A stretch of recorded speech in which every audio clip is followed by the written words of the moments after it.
एक गोष्ट लक्षात ठेवा की आम्ही पब्लिक आहोत, तुम्ही पब्लिक सर्वंट आणि तुम्ही रंगमंचावरती आहात. इथं अभिनेत्यासारखं वागू नका. हे अतिशय गांभीर्याने घ्या.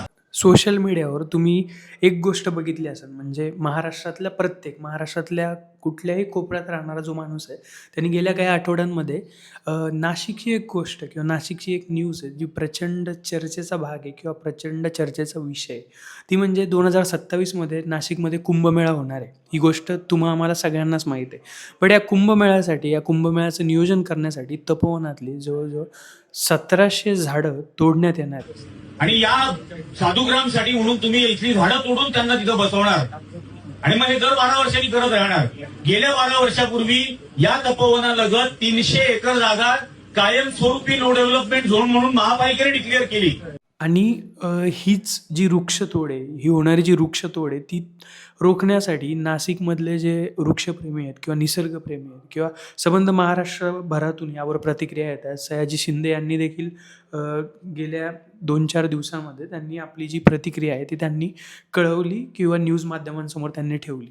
याच्यामध्ये प्रश्न हा उपस्थित राहतो की कुंभमेळा 2027मध्ये होणार आहे आणि तिथं यापूर्वी जो कुंभमेळा झाला होता त्याच्यामध्ये जे तपोवन आहे त्याच्यामध्ये कुटी टाकून तिथं जे साधू आहे त्यांची व्यवस्था करण्यात आली होती. त्यामध्ये कुठल्याही प्रकारची वृक्षतोड करण्यात आली नव्हती.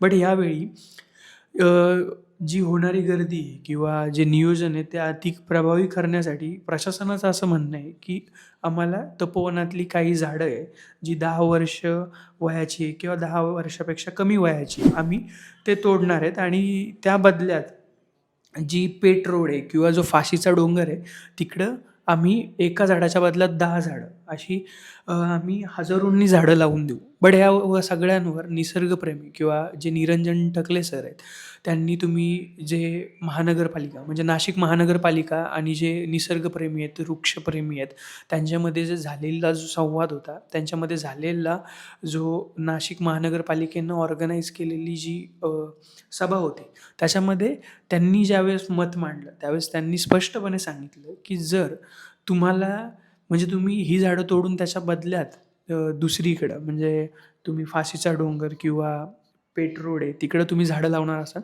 तर जिथं तुम्हाला जागा उपलब्ध आहे तिथं तुम्ही साधूंची राहण्याची व्यवस्था करा आणि ही 10 वर्षापर्यंतची किंवा कुठल्याही बाभूळ किंवा कुठल्याही प्रजातीची जी झाडं आहेत ती आम्ही तुम्हाला तोडून देणार नाही. कारण की झाडं लावण्यापेक्षा झाडं जगवणं खूप अवघड आहे. आणि जसं तुम्ही दिल्ली किंवा मुंबई सारख्या शहरांमध्ये बघतायत की जो AQI जो इंडेक्स आहे पोल्युशनचा तो जवळजवळ 300+ गेला आहे आणि त्याच्यामध्ये असणारे PM2.5 जे पार्टिकल्स आहे ते माणसाच्या फुफ्फुसासाठी किंवा माणसासाठी ते प्रचंड हानिकारक आहे. आणि हे जे बाकी जे पोल्युटेड सिटी आहे त्यांच्यामध्ये होणारी जी गोष्ट आहे ती रिवाईज नाशिकमध्ये होऊ नये म्हणून नाशिकची जी जनता आहे ती ह्या सगळ्याला विरोध करते. आणि त्यांचा म्हणजे नाशिकच्या जनतेचा प्रश्न हा नाहीच आहे की कुंभमेळ्याची व्यवस्था तुम्ही करू नये किंवा कुंभमेळ्यातील जे येणारी लोक आहेत त्यांच्यासाठी विरोध नाही आहे. बट प्रशासनानं बाकी बऱ्याच गोष्टी आहेत ज्या की